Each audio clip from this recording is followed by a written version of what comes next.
Think of the last time your boss, your boss's boss, or an HR person told you that a change was coming, some new way to do something, or a restructuring, or a new system to learn. If you're like most people, your first reaction was probably more negative than positive. Perhaps something like, Arrgh, as if the past 18 months haven't been stressful enough, along with a sinking feeling and a sense of being newly overwhelmed. Why is the idea of change, especially change imposed upon us, so often unwelcome? Given the past few years of massive change and disruption on so many levels, you'd think we would have gotten used to non-stop personal and professional change by now. Blame our experience as a species.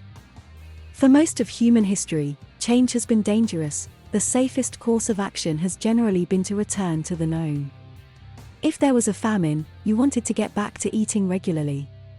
If there was an invading army, you wanted to get back to peace and prosperity. You get the idea. Most of the time, returning to a previous set of stable conditions was the way to go. Over many thousands of years, this has resulted in most people seeing most change as a threat. But today, to be successful, we often have to make changes in how we work, who we work with, and how we deal with customers. So, what's a human to do? Try these 5 things. 1.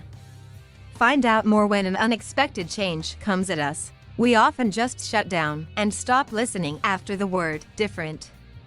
But there's some key information about any change that will help you decide how best to respond. First, ask for more clarity about what the change is, what it means for you, practically.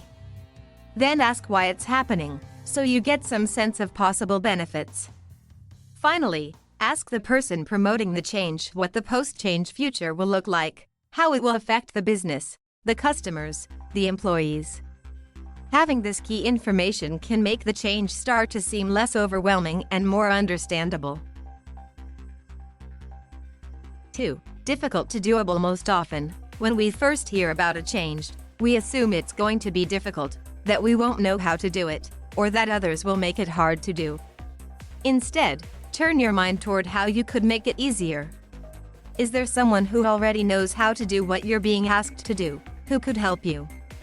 Is there training available? Can you talk to your boss about what it will take?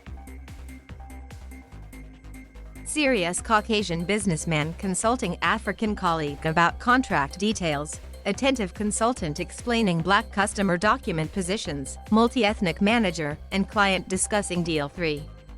Costly to rewarding. We also tend to think that a change is going to take away more than it gives us, that learning how to do it will take time we can't spare, or that it will hurt our reputation, that we'll look bad trying to do something we're not used to doing.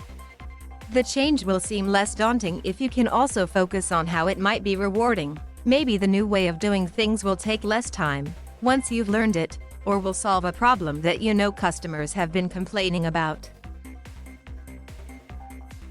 4. Weird to normal. One of the worst things about change is that the new way of doing things just feels weird. Anyone who's ever had to learn to drive a stick shift as an adult, for instance, or gone to a religious celebration of another faith, knows that feeling of this just isn't what I'm used to. Making a change feel normal is an important way to get past our hesitation, and sometimes the quickest way to do that is to find someone you like and respect who understands and is doing things in the new way and ask them to share with you what feels okay about it to them. 5. Practice makes perfect, or at least okay. And finally, perhaps, the most important way to get comfortable with a new way of doing things or thinking about things is to do it. And then do it again. If you think about anything you've learned as an adult, from swing dancing to speaking another language, to using a new social media platform, you probably remember the day when you had practiced enough that you suddenly thought, oh, this isn't so hard. Once you've gotten some basic information about the change and started to look for ways it could be easy, rewarding, and normal, take a deep breath and just jump into trying it out. Every indication is that the pace of change in our lives and in the world is going to continue to increase. It doesn't look like we're ever going to return to a time when everything is mostly status quo. Having the ability to accept and respond well to necessary change is going to become more important with every passing day. Therefore, I invite you to rewire yourself in this way, to learn to think and feel differently about change, to become change capable. It's your best path to a successful, satisfying personal and professional life in this era of non-stop change. ERIKA Andersen is the founding partner of Proteus, a coaching, consulting and training firm that focuses on leader readiness. In addition to her latest book, Change from the Inside Out, she is the author of 4 previous best-selling books: Be Bad First, Leading So People Will Follow, Being Strategic, and Growing Great Employees, a popular leadership blogger at Forbes.com, and the creator and host of the Proteus Leader Show, a regular podcast that offers quick, practical support for leaders and managers.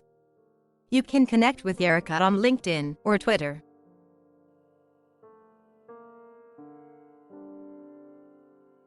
Thank you for watching. Please subscribe,